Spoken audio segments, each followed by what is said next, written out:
Bom dia. Bom, vamos lá para o nosso devocional. Salmo 139. Esperar um pouquinho para vocês abrirem lá e já vou começar a leitura.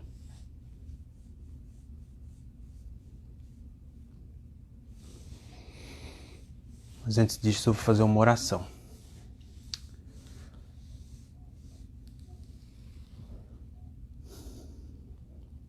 Senhor nosso Deus e Pai, somos gratos a Deus por essa manhã que o Senhor nos dá, Pai. Mais um dia para servirmos o Senhor, mais um dia para conhecermos mais de Ti, Deus.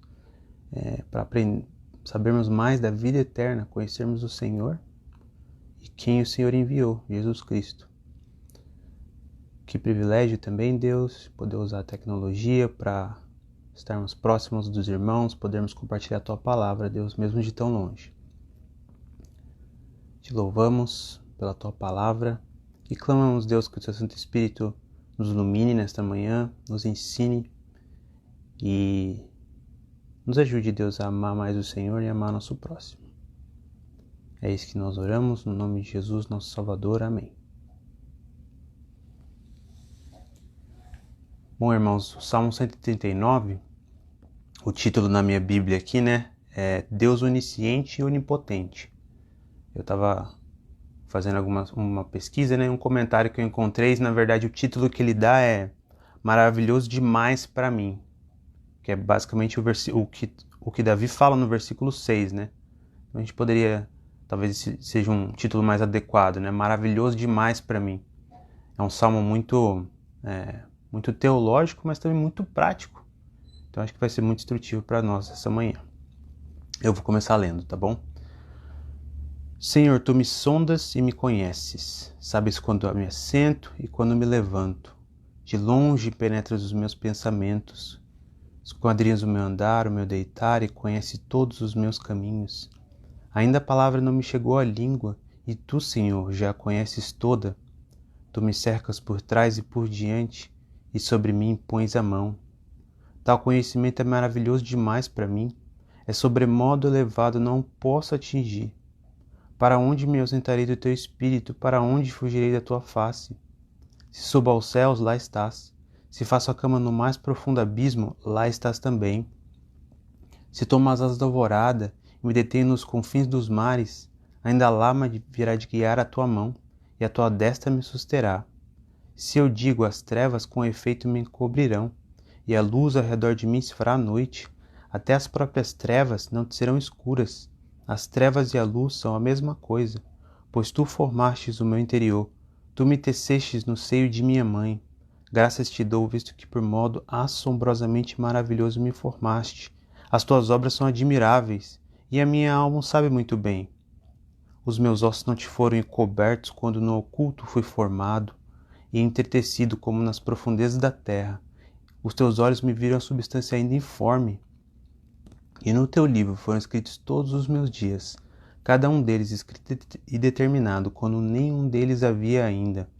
Que preciosos para mim, ó Deus, são os teus pensamentos, e como é grande a soma deles! Se os contassem, excedem os grãos de areia, contaria, sem jamais chegar ao fim.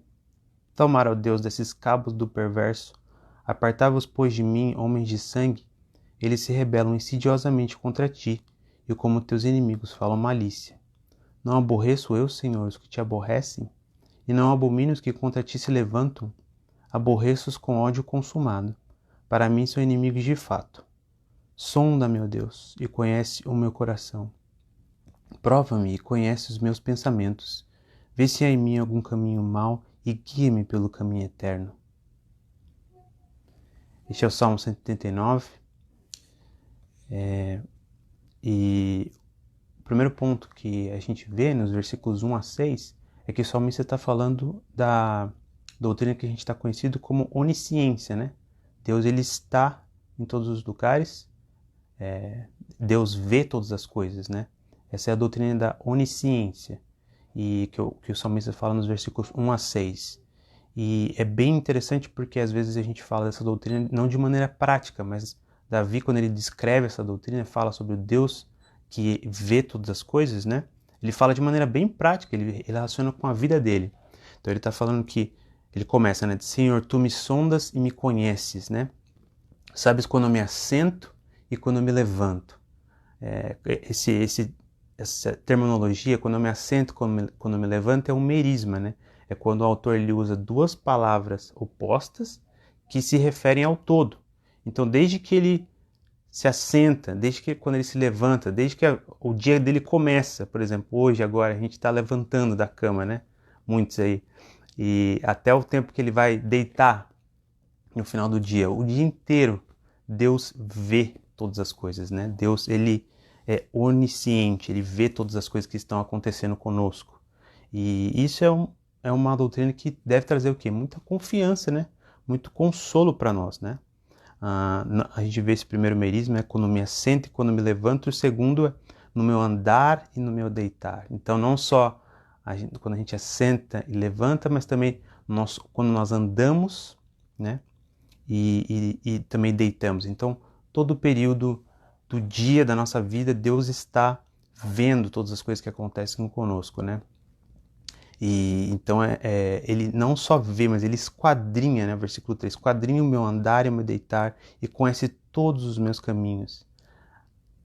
Ainda a palavra, ainda aquilo que a gente vai dizer, né? Aquilo que eu estou dizendo agora, nem chegou à minha língua e Deus já sabe, né? O Senhor já sabe. E não só isso, versículo 5, tu me cercas por trás e por diante e pões sobre mim a mão. Olha só que profundo, irmãos. Deus, né, dizendo para nós, por meio da palavra de Deus, que Ele nos cerca por trás, pela frente e põe a mão sobre nós, em todos os momentos da nossa vida, né?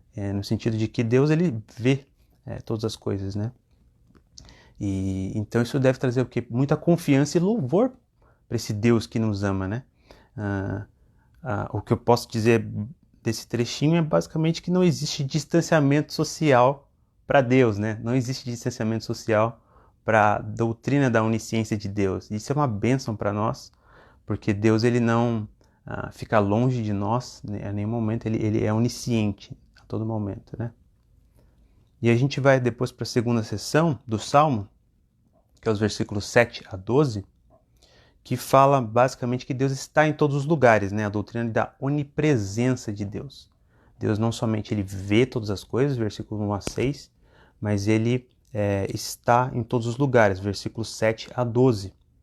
E gostaria de enfatizar aqui o versículo 10, né? Principalmente. Ele começa primeiro no versículo 7, né? Para onde fugirei do teu espírito? Para onde fugirei da tua face? Se sobe aos céus, lá estás. Se faça cama no mais profundo abismo, lá estás também.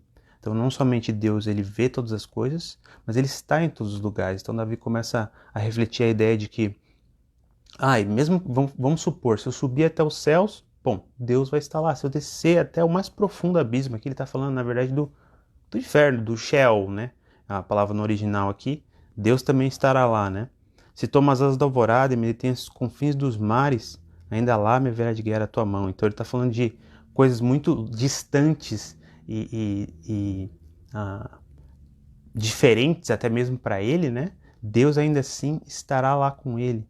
E então a gente vê aqui a onipresença de Deus, né? Deus nos sustenta e nunca nos abandona, principalmente aqui no versículo 10. Em qualquer lugar, né? Em qualquer lugar. Eu estando longe aqui dos irmãos nos Estados Unidos, vocês aí no Brasil e outros talvez em outros lugares, né? Deus não nos abandona no sentido de que Ele é onipresente, Ele está em todos os lugares, Ele pode nos ajudar, nos suportar, nos sustentar em qualquer lugar, porque Ele é onipresente, né? E em qualquer lugar mesmo, né? Por exemplo, o versículo 9, o Davi está falando, se toma as asas da alvorada e me detenho nos confins dos mares, está falando basicamente de Davi pegar um barco, né, e sair realmente para os confins dos mares. Agora você imagina, para um judeu, isso era talvez a coisa mais difícil para eles, né, que eles não compreendiam, né, está muito longe no mar. Então, é realmente no contexto mais difícil, mais longe, mais isolado. Isolado, né? Essa palavra está bem consoante com hoje. Isolado, Deus ele ainda é onipresente, está conosco, né? E nos sustenta. O terceiro ponto é dos versículos 13 a 18, né? Deus é o Criador Todo-Poderoso. Esse trechinho foi principalmente o motivo que eu escolhi esse salmo para hoje, né? Eu tive um trabalho durante esses últimos tempos, né, para falar sobre um pouquinho da natureza humana, né? O que é a natureza humana e tudo. E aí, às vezes a gente lê bastante coisa e fica um pouco pode ficar um pouco frio, né, em relação à teologia, em relação àquilo que a gente está estudando. E uma coisa que trouxe muito alento para mim foi o versículo 13, né? Que é o que deve começa aqui, né? Pois tu formastes o meu interior, tu me tecestes no seio de minha mãe. É muito profundo aqui como Davi, ele enxerga que o fato de que Deus ele é onisciente, né? E Deus ele é onipresente, e Deus também é onipotente. Ele tem poder, ele é o Criador, e ele criou Davi de forma maravilhosa, né? E criou cada um de nós de forma incrível, né? E ele realmente, a figura que ele coloca aqui é alguém que está tecendo o interior, né? Nosso homem interior. Então Deus nos criou de forma incrível, né? Ele diz isso no versículo 14. Graças te dou, visto que por modo assombrosamente maravilhoso me formaste. As tuas obras são admiráveis e a minha alma sabe muito bem. Então Deus nos fez, Ele nos criou, né? nos teceu. E isso nos leva ao louvor a Ele, né? Ele nos fez da maneira que nós somos, belos da maneira como nós somos, né? E isso devemos louvá-lo por conta disso, né? Então Deus não somente sabe tudo sobre nós, como a gente viu no primeiro trecho, Deus também sempre está conosco, que a gente viu no segundo trecho, né? Mas Deus também nos criou, Ele nos fez, né? E então isso também traz alento para nós e consolo e também conforto, né? Sabendo que Ele nos criou. Então, se Ele nos criou, significa o quê? Ele tem poder sobre nós, né? Ele tem autoridade sobre nós e por Ele ser um Deus bom e um Deus que vê todas as coisas, um Deus que está em todos os lugares, então Ele pode e sabe melhor do que ninguém cuidar de nós, né? Então, o último trecho é dos versículos 19 a 24, que o tema, né, principal aqui é Deus é santo. Deus é santo. Esse trecho, eu queria fazer um lembrete para os irmãos, né, que às vezes a gente muitas vezes esquece. Ler o Salmo, a gente deve ler esse Salmo com os olhos de um cristão, né, não de um judeu. E principalmente quando a gente chega nesse trecho aqui, a gente às vezes se acha um pouco estranho, né, porque a partir do versículo 19, né, Davi diz, né, tomara, ó Deus, desse escabo do perverso, apartai-vos de mim, pois homens de sangue, eles se rebelam insidiosamente contra ti, ou como os teus inimigos falam malícia. Não aborreço eu, Senhor, os que te aborrecem, e não abomino os que contra ti se levantam?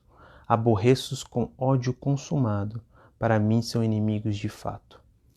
Então a gente vê aqui Davi com esse ódio, né, esse ódio santo, por aqueles inimigos de Deus, aqueles que se rebelavam contra Deus, né? E aqui a gente precisa lembrar, né? Quem é Davi? Quem é o autor desse salmo, né? O que é que a gente está lendo, né? E a gente está lendo, na verdade, as escrituras dos judeus aqui no caso, né? No Saltério, nos Salmos, né? E a gente precisa, talvez, pensar um pouquinho, né?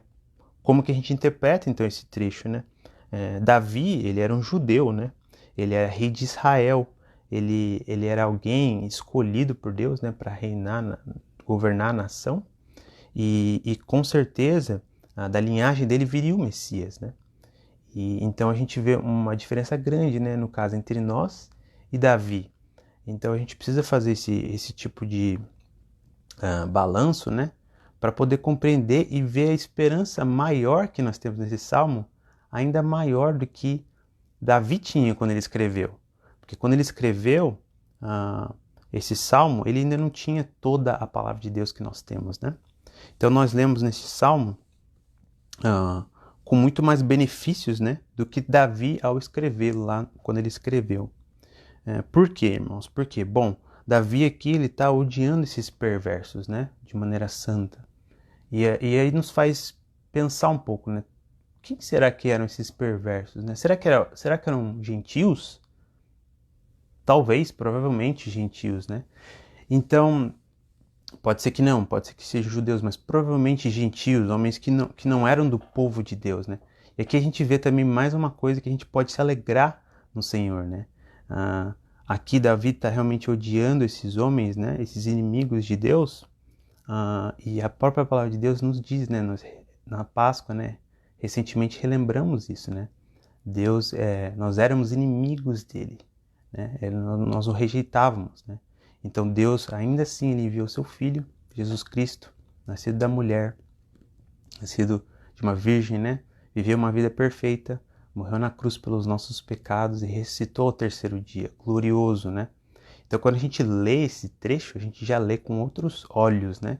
E com um benefício ainda maior, porque Davi estava odiando esses homens impuros, né?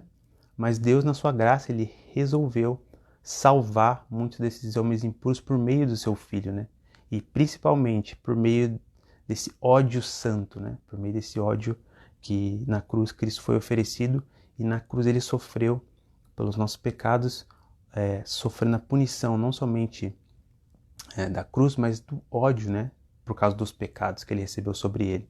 Então, para a gente receber os benefícios ainda maiores do que desse Salmo 139, né? A gente realmente lê-lo com olhos cristãos, né?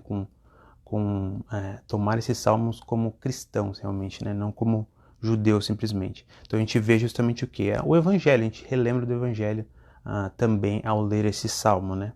E não para aí, né irmãos? Deus não nos salvou, mas nos salvou para boas obras, né? Para glorificarmos, para sermos santos, né? Para adorarmos Ele, né? E é o que a gente vê no final do Salmo, na oração de Davi, nos versículos 23 e 24. A gente vê: sonda-me, ó Deus, e conhece o meu coração. Prova-me e conhece os meus pensamentos. Vê se há em mim algum caminho mau e guia-me pelo caminho eterno. Então a gente vê essa oração para que a gente possa, hoje, Deus nos sonde o nosso coração, que Deus sonde prova os nossos pensamentos e dessa forma a gente possa saber onde nós estamos, o que estamos priorizando, que não é o Senhor, saber o que nós temos buscado, que não é o Senhor, e dessa forma, né, Deus nos guiando pelo caminho eterno, pelo caminho de salvação e de forma última para a presença dele eterna, né, que estaremos com ele. Então esse é o Salmo 139 que eu gostaria de compartilhar que eu compartilhei com os irmãos hoje. E eu gostaria de orar com os irmãos nesse momento. Vamos orar. Senhor nosso Deus e Pai, te louvamos, ó Deus, pela Tua Palavra. Ela nos encontra onde estamos, ela nos encoraja, Pai, e o Teu Santo Espírito nos instrui. E o que vemos hoje, Deus, na Tua Palavra é algo que nos enche de esperança, especialmente, Deus, porque Cristo tomou, Deus, as nossas iniquidades, os nossos pecados e levou sobre Ele na cruz, Pai, do Calvário. Nós te louvamos por isso, Deus. Quão desesperador, Deus, seria a ideia de conhecermos um Deus que é onisciente, que sabe todas as coisas, que é onipresente, Deus, que é um Deus santo e que nós somos pecadores somente. Mas nós temos a esperança, Deus, e o conhecimento de que Cristo ele veio, ele tomou o nosso lugar na cruz, ele ressuscitou dos mortos, vitorioso pelo teu poder, Pai. E nós temos esse consolo, Deus, de saber que quando lemos esse salmo, o Senhor nos vê, está conosco, principalmente porque o Senhor vê o teu Filho em nós, o sangue dele em nós, e a sua graça derramada sobre nossas vidas, Deus, a cada momento, a cada momento graça.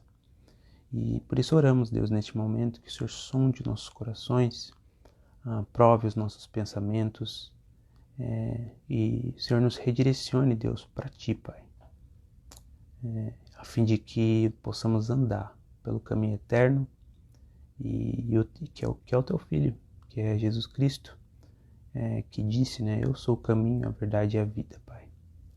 Nós Te louvamos por essa manhã e por esse dia, Pai. Em nome de Jesus, amém.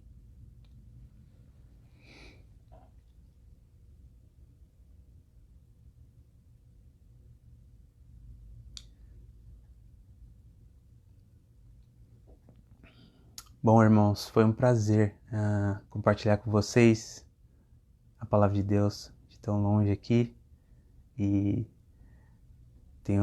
com certeza a gente fica triste, né, com o que tem acontecido nessa pandemia, mas Deus também nos dá algumas alegrias, e essa é uma delas, né? Tenho acompanhado bastante o que tem acontecido na igreja agora, mais, né, de longe, por conta da internet, e então tem sido uma bênção para mim, para a Gia, aqui acompanhar mais da igreja também de longe.